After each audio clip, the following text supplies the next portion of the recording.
from the executive producers of Band of Brothers and The Pacific. We came from every corner of the country to bring the war to Hitler's doorstep. Starring Academy Award nominee Austin Butler, Callum Turner, and Anthony Boyle. You'll be in charge of 350 air crewmen, boys who have yet to experience combat. Let's rack them up and knock them down. So what do you think the odds are? I'm gonna bet on anything. I'm gonna bet on us. Masters of the Air, now streaming on Apple TV+. Today on CityCast Philly, it's the Friday News Roundup. We're talking about SEPTA adding more countdown clocks to the L. Plus, what other changes are coming? Joel Embiid breaks a franchise record, and how you can protect yourself from expensive towing fees. It's Friday, January 26th. I'm Trinae Nuri, and here's what Philly's talking about.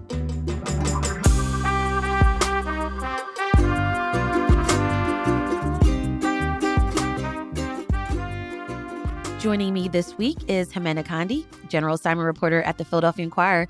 Welcome back to the show. Hey. And OJ Spivey, sports contributor at the Philadelphia Tribune. Glad to have you back on as well. Good morning, Trinae. Always great to be on with you. All right, let's get into some news of the week. Let's start with SEPTA. Do y'all still use SEPTA? Oh, yeah. Almost every day. OJ, how about for you? Yes, I use it at least 2-3 times a week, mostly the regional rail. And being a native Philadelphian, of course, I've had my share of catching SEPTA just over time, even going back to school. So when you all need to know when your train is coming, when your bus is coming, do you use the app? Has that been helpful for you? I do not use the app. I am anti-app. I sometimes try to go off of like Google Maps, but that is not always very accurate. This week, I waited 40 minutes for a bus that never showed, and then I ended up taking the Broad Street line anyway. So Google Maps doesn't always work, but what can you do? Well, I read in Philly Voice that maybe there is something that you can do. You can wait, maybe not for the bus, but for the L train. There are countdown clocks that are at some of the stations along the L, and that's the Market Frankford line. And they're going to be adding more. Well, we don't know when they're going to be adding more, but according to Philly Voice, they're already at 30th Street and Girard stations. Have y'all seen this type of technology before? Well, I haven't. I don't know how accurate they'll be because you can count down, but are they going to be synced to the trains? Are they going to be synced to the buses? So that's my only question about it. Right, that's true. And this technology is how it's supposed to work is that it shows subway riders when the next train's coming or when it will arrive. So it might say like 1 minute, 2 minutes or something like that. I hope it works, especially because it's terrifying because if you're going to wherever you need to go, you kind of rely on SEPTA to take you there on time. So interesting.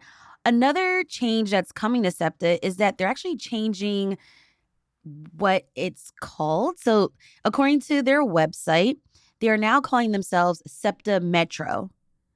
I don't know about that. I think I'm going to still call them SEPTA, but I don't know. How do y'all feel about that? I am completely against this whole new SEPTA Metro thing. And then the one thing that stands out to me, which I dislike the most, is the new acronyms. Right. And I believe they're making the Market Frankfurt line. What was that? I think they're making it just the L. Just the L. But how can you not make the L EL?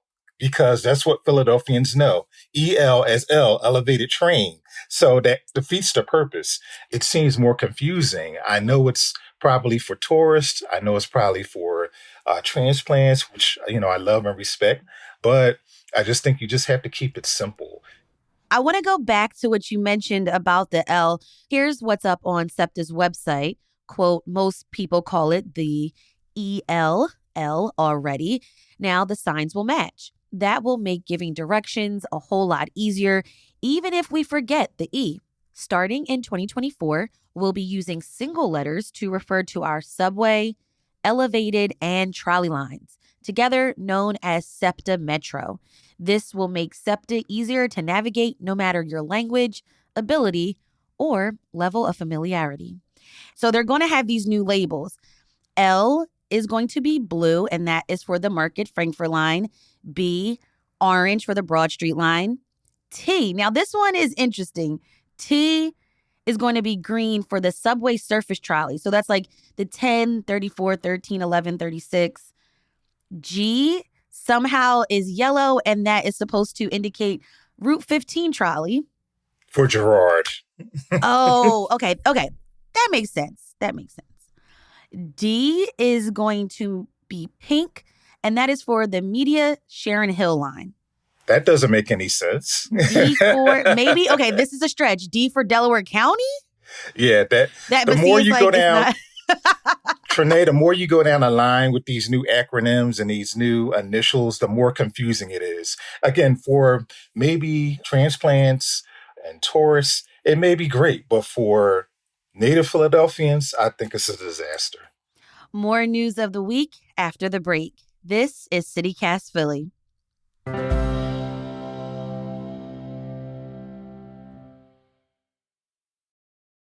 eBay Motors is here for the ride. With over 122 million parts for your number one ride or die, you can make sure your ride stays running smoothly. Brake kits, LED headlights, bumpers, whatever your baby needs, eBay Motors has it. And with eBay Guaranteed Fit, it's guaranteed to fit your ride the first time, every time.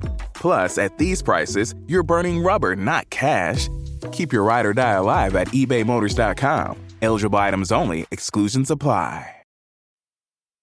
I love when I can witness history, especially sports history. And in Philly this week, our Sixers center forward, who wears number 21 and last season's most valuable player, did just that.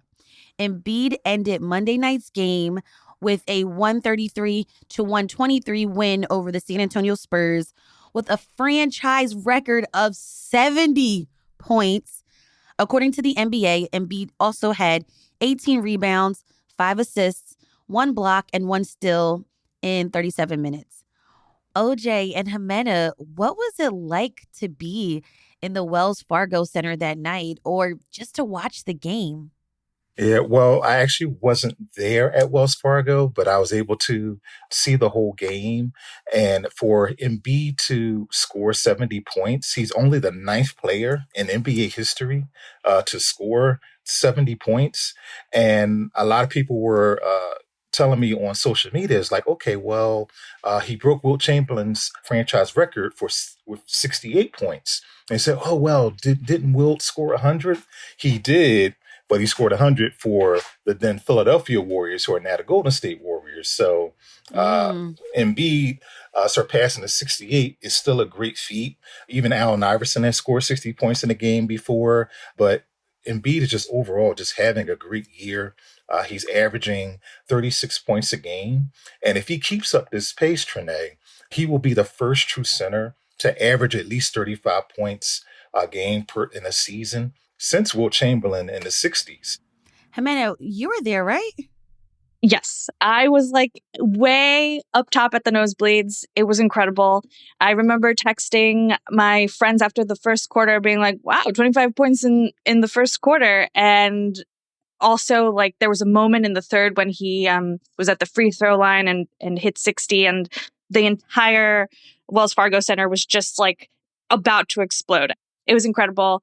The vibes were very good. And at the end, it was very cute because you could see like the cameras like focus in on Embiid hugging Brett Brown, his first coach, with like teammates Furkan Korkmaz and Robert Covington. And he just seemed so happy. And the fans were also like going bananas. Like, you know, they really showed up for that game. I just want to point out, y'all may not see this, but OJ is wearing a Sixers shirt, and I love it.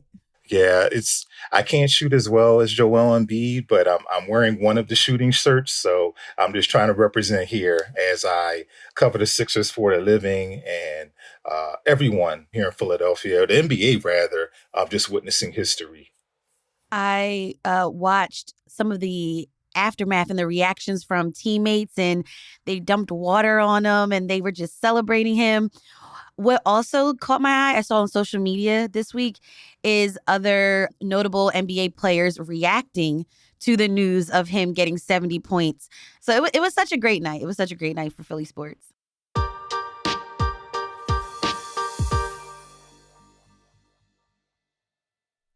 Jimena, you've been reporting about the experiences of some drivers who were involved in recent car crashes, but somehow got hit with a really expensive bill from a particular West Philly tow company. Can you tell us about what happened to Yulia? Yeah, so it's a rainy Sunday night in December. Yulia is driving from Center City to her home in West Philly with her 2 kids in the car. She is a relatively new driver, started driving in 2023, got her first car for work in the fall of 2023, and literally in December, she's like driving through West Philly to head home, and then a car, without putting on their blinker or looking behind them, just like peels out of their parking spot and hits her. And she's not injured, neither are her kids, but she's really shaken up. And the driver admits fault. They call the police. Because no one's injured, Philadelphia police won't send out an officer. They're like, okay, just go to the precinct and file a report. So Yulia, not knowing what to do, calls her insurer, gets a voicemail because it's after hours, and she's asking for a tow truck and also advice on what to do.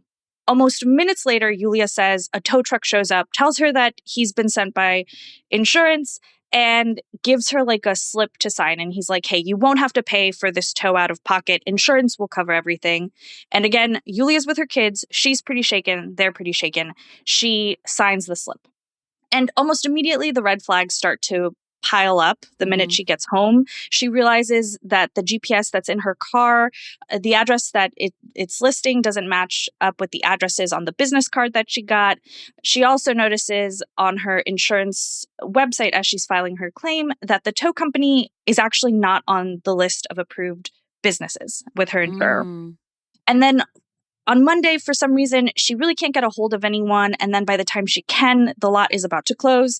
And so on Tuesday is when she finally, pinpoints her car, goes to the lot, and then they slap her with a $2,800 bill for essentially 2 nights and a day of storage. And they also tell her, hey, you can only make this in a cash payment. What?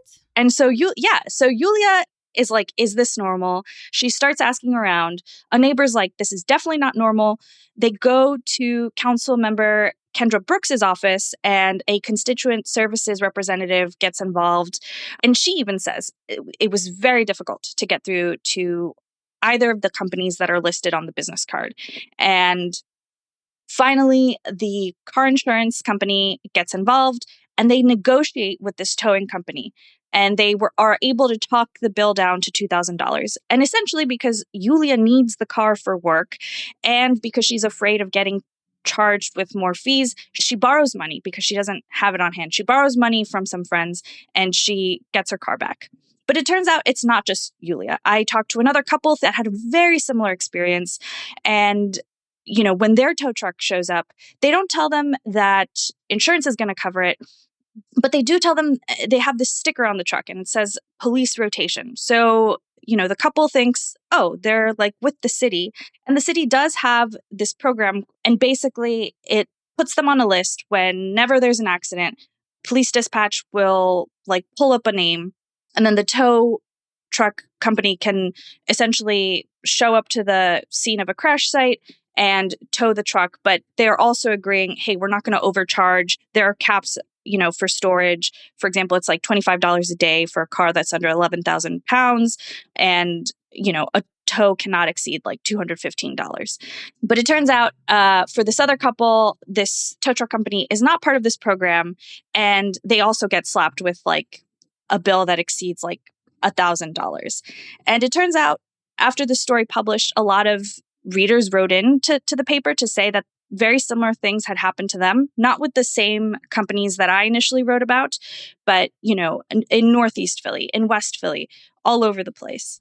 So, Jimena, in your reporting, you describe this as predatory towing. You just mentioned that it's happening all over the city. There's also this agency known as the Pennsylvania Insurance Fraud Prevention Authority, who work to find tow companies who are charging drivers high fees. How does this agency spot bad actors? So over the summer, the Fraud Prevention Authority gives the Philadelphia Police Department a grant to start a 2-person tow truck task force to sort of go after these predatory towers and investigate them.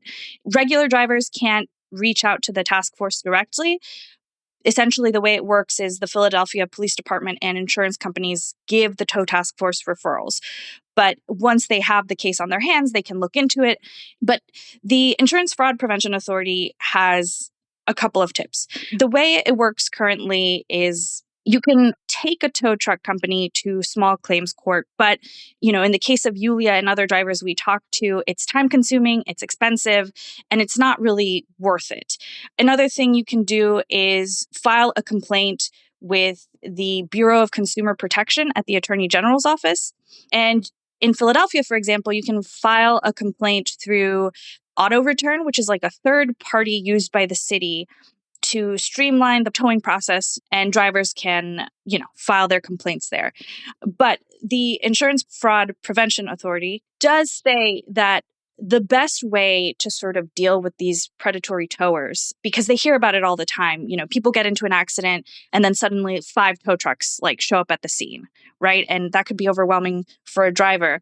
But what is helpful is to know what your insurance provides ahead of time. So just look over your insurance and see if they provide roadside assistance, and have that number just ready or saved in your phone. So in the off chance that you do get into an accident and you're nervous and you don't know what to do, you have that number at the ready. Right. Thank you for these tips. Amanda Condi, general assignment reporter at the Philadelphia Inquirer, and OJ Spivey, sports contributor at the Philadelphia Tribune. Thank you both so much for joining me this week on CityCast Philly. Thank you, Trinae. Yeah, thank you for having me back.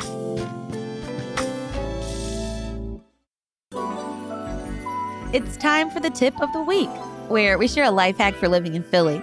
With all the snow and rain we've been having lately, our streets are at risk to develop more potholes. I know, more potholes. But if you see a pothole that needs to be filled, you could take a picture and write down its size, location, and shape. Then you can call the Department of Streets at 311 or fill out a form on their website with this information. We'll have a link in our show notes. If you have a tip of the week, we'd love to hear from you too. Call or text us at 215-259-8170.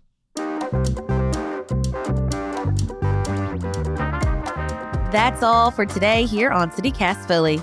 Our executive producer is Laura Benchoff. Our producers are Abby Fritz, Elizabeth Kama, and Noah Snyderman. Our Hey Philly newsletter editor is Asha Prahar. And our host is me, Trinae Nuri. Music is by Philly's own Interminable, with additional music from All the Kimonos and James Weldon. If you enjoyed this week of episodes, tell a friend, rate the show, leave us a review, and make sure y'all subscribe to our morning newsletter, Hey Philly. We'll be back Monday morning with more news from around the city. Have a great weekend and be safe, y'all. Bye.